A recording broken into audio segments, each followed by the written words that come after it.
สวัสดีครับ Channel ปอนรีวิวนะครับวันนี้เราจะมารีวิวนาฬิกา D1 Milano Poly Carbon White Sketch เรือนนี้กันนะครับในช่วงหลังๆมาเนี่ยผมอาจจะไม่ค่อยได้รีวิวแบรนด์ D1 Milano มากเท่าไหร่นะครับเพราะว่านาฬิกาเขาก็เรียกว่าอาจจะไม่ได้มีรุ่นใหม่ที่แบบผมสนใจมากเท่าแต่ก่อนแล้วนะครับจะเป็นรุ่นเดิมๆแล้วก็เอามาเปลี่ยนสีนั่นเปลี่ยนสีนี่เปลี่ยนดีไซน์นิดหน่อยแล้วก็มีคอลลาบอเรชันออกมาประมาณหนึ่งแต่ว่ารุ่นนี้เนี่ยเป็นรุ่นที่ถือว่าน่าสนใจมากนะแล้วก็จริงๆแล้วเนี่ยเปิดตัวมาได้พักใหญ่แล้วนะครับแต่ว่าตอนที่เปิดตัวมาเนี่ยต้องบอกว่ากระแสตอบรับคือดีเวอร์มากๆนะครับขายหมดอย่างรวดเร็วนะแล้วก็กลายเป็นหนึ่งในนาฬิกาไม่กี่เรือนของแบรนด์ D1 Milano ที่ราคารีเซลเนี่ยพุ่งสูงไปกว่าราคาป้ายแบบเท่าตัวเลยนะซึ่งผมเองเนี่ยก็ไม่ได้ซื้อในช่วงเปิดตัวนะแล้วก็แบบแอบเสียดายเล็กน้อยนะครับเพราะว่าเป็นเรือนที่น่าสนใจจริงแต่ว่าก็ไปเจอมาโดยบังเอิญที่ญี่ปุ่นนะครับก็มีร้านหนึ่งเขาขายอยู่พอดีแล้วก็เหลือเรือนสุดท้ายด้วยก็เลยลองซื้อมาใช้งานดูนะครับซึ่งก็ต้องบอกว่ามีเรื่องราวที่อยากจะมาเล่าสู่กันฟังอีกประมาณหนึ่งนะหลังจากที่ไม่ได้ซื้อแบรนด์นี้มานานมากๆแล้ว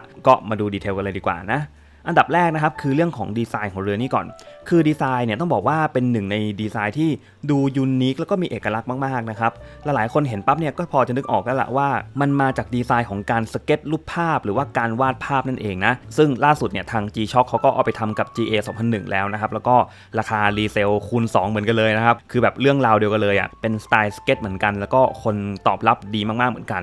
นโดยรุ่นนี้เนี่ยก็จะเป็นเรือนที่เอาตัวโพลีคาร์บอนซึ่งปกติมันก็เป็นนาฬิกาที่ใช้วัสดุประเภทโพลีคาร์บอนที่แบบมันมีความเบามากๆเดิมทีเป็นสีล้วนๆรอบนี้ก็เอามาเหมือนแบบตีเส้นหน่อยนะครับดีไซน์มาเป็นขอบเส้นๆแบบนี้มาในคอนเซปต์เหมือนการสเก็ตวาดรูปลงไปซึ่งบางจุดเนี่ยก็จะตีเส้นมาเนียนอยู่นะครับอย่างเช่นตัวขอบเบเซลพวกเนี้ยหรือว่าพวกดีไซน์ตัวเคสเนี่ยมันก็ยังเป็นเส้นที่มันยังดูตรงนะคือดูแบบค่อนข้างจะมีความเป๊ะประมาณหนึ่งอ่ะยังไม่ได้เป็นแนวสเก็ตมากแต่ว่าหน้าปัดด้านในของเขาเนี่ยสังเกตดูว่ามันจะเป็นการแบบสเก็ตที่ไม่ต้องอาศัยความตรงแล้วก็ไม่ต้องดูความเรียบร้อยอะไรทั้งนั้นนะครับคอนเซปต์คือแบบเหมือนเป็นสักคนหนึ่งอ่ะเอาปากกามาวาดแล้วก็ลากไปเลยนะกลมก็ไม่ต้องกลมมากนะครับจะขยุกขยักจะแบบมีความเบี้ยวจะไม่สมมาตรอะไรยังไงก็ไม่ต้องแคร์นะครับคือวาดดื้อๆเลยซึ่งผมว่าไอ้ตัวด้านในเนี่ยทำให้มันดูน่าสนใจขึ้นเยอะนะคือบางทีถ้าเกิดมันตรงเกินไปอ่ะมันก็ดูจะแบบไม่ค่อยสเก็ตแล้วนะครับมันอาจจะดูเป็นแบบนาฬิกาที่ผลิตด้วยคอมพิวเตอร์อยู่ดีไม่ได้มีงานฝีมือของคนเข้ามาทำอะไรอย่างเงี้ยแต่พอมันมีความเบี้ยวโอเคมันรู้สึกได้ถึงความเป็นสเก็ตขึ้นมาจริงมากขึ้นคืออย่าง G-Shock อ่ะไอ้นั้นอ่ะคือสเก็ตเยอะเลยนะครับคือจะดูแบบเป็นมังงะเป็นการ์ตูนชัดเจนมากๆอันนี้ก็เรียกว่าชัดเจนตรงส่วนหน้าปัดด้านในเนี่ยที่มันดูเป็นลายเส้นฝีมือคนนะครั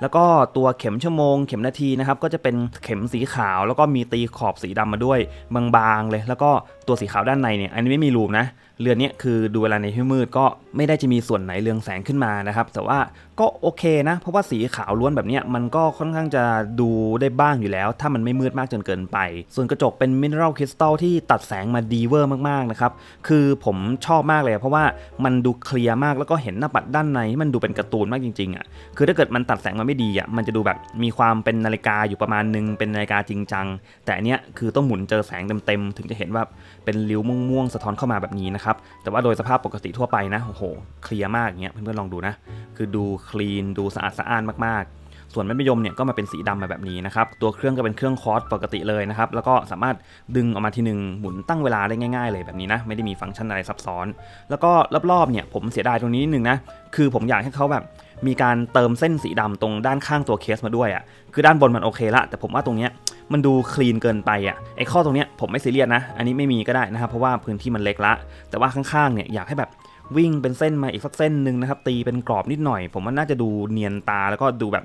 เข้ากับธีมสเก็ตช์มากกว่านี้นะครับอันนี้แอบโล่งไปนิดนึงนะรายละเอียดตัวเรือนก็ประมาณนี้นะครับส่วนขนาดเคสไซส์เนี่ยวัดออกมาอยู่ที่ประมาณ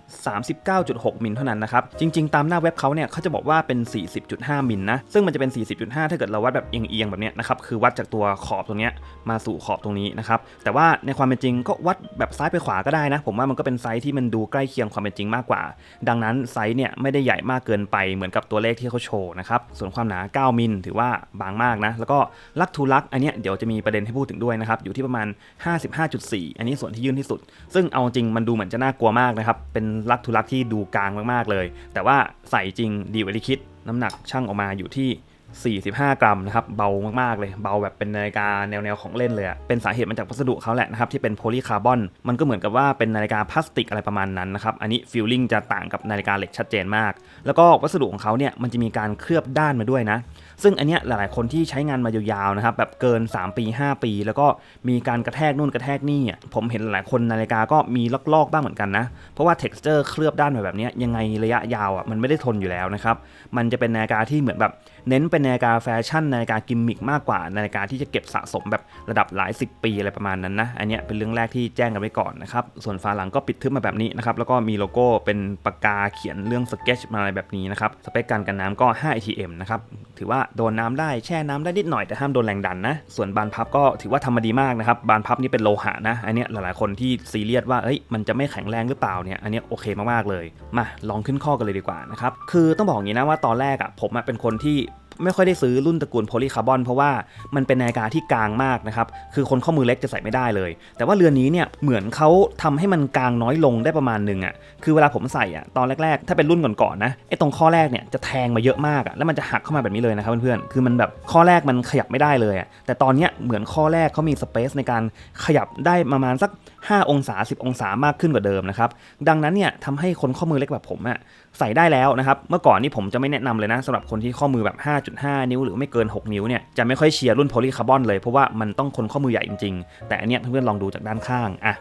ช่องว่างไม่ได้เยอะมากแล้วก็เรื่องฟิตติ้งเนี่ยดีขึ้นกว่าเดิมเยอะมากๆนะครับอันนี้ก็จะเริ่มเชียร์สำหรับคนข้อมือ 5.5 นิ้วหรือว่าประมาณ6 นิ้วละอย่างข้อมือผมตอนนี้ 5.75 นิ้วหรือว่า 14.5 เซนนะครับก็ใส่ได้แบบสบายๆนะอันนี้พอดีเลยไม่มีความรู้สึกว่ามันกลางมันยื่นอะไรละแล้วก็สายเนี่ยยังเหลือให้ตัดได้อีกเยอะพอสมควรนะผมเอาออกประมาณนึงแต่ว่าก็ยังเหลือได้อีกประมาณสักอีก4 ข้อเล็กที่ผมว่ายังถอดดอกได้อีกนะครับแต่ถ้าเกิดข้อมือเล็กกว่านั้นแล้วแบบต้องถอดสายออกไปเกลี้ยงเลยอันนี้ผมก็จะไม่ค่อยแนะนำแล้วเหมือนกันนะมันก็จะเล็กเกินไปผมว่าเล็กสุดที่ใส่ได้เอาเป็น 5.5 นิ้วดีกว่าน่าจะพอดีกว่านะครับโดยฟีลลิ่งตอนอยู่บนข้อมือเนี่ยก็ต้องบอกว่าสิ่งแรกที่รู้สึกเลยคือเรื่องความเบานะแล้วก็ความสบายในการสวมใส่คือมันเป็นวัสดุที่เวลาใส่ฟีลลิ่งมันจะเหมือนพวกสายยางซิลิโคนนิ่มๆที่มีความสมูทนะครับเพราะว่า texture เขาเนี่ยก็จะมาลื่นๆอยู่แล้วนะอันนี้รูปๆแล้วแบบรู้สึกถึงความลื่นที่เหมือนกับเคลือบแป้งลื่นๆผงๆมานิดนึงฟีลลิ่งมันจะประมาณนั้น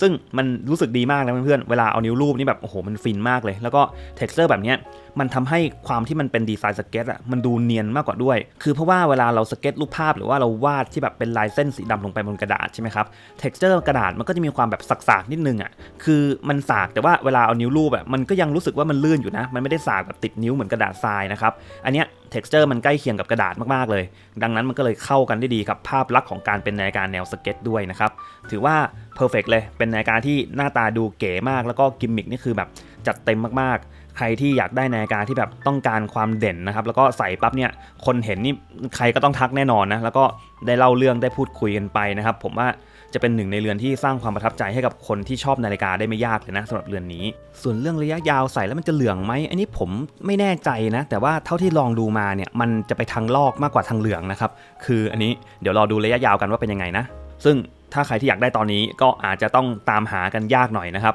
คือมันแบบเป็นดวงจริงที่ผมไปเจอมาที่ญี่ปุ่นก็เลยซื้อกลับมาแต่ว่าถ้าเกิดอยากซื้อแบบง่ายๆตอนนี้มันจะมีคนเอามาขายบน eBay หรือว่าพวกเว็บมือสองซึ่งแบบราคาเขาจะอัพกันไปเป็นแบบ 13,000 15,000 เลยนะครับซึ่งจริงๆราคาป้ายมัน 7,000 กว่าบาทนะราคาหน้าเว็บที่ diwanmilano.com เนี่ยก็195 เหรียญก็ตกประมาณ 7,000 แต่ว่าก็บวกกันไปเรียบร้อยตามกระแสตามความไฮป์ของนาฬิกาประมาณนี้นะครับยังไงใครที่อยากได้ก็ขอให้โชคดีในการตามหานะครับสำหรับรีวิวนี้ก็ประมาณนี้นะครับใครที่มีคำถามอะไรก็สามารถคอมเมนต์กันมาได้เลยนะครับแล้วพบกันใหม่คลิปหน้าครับสวัสดีครับ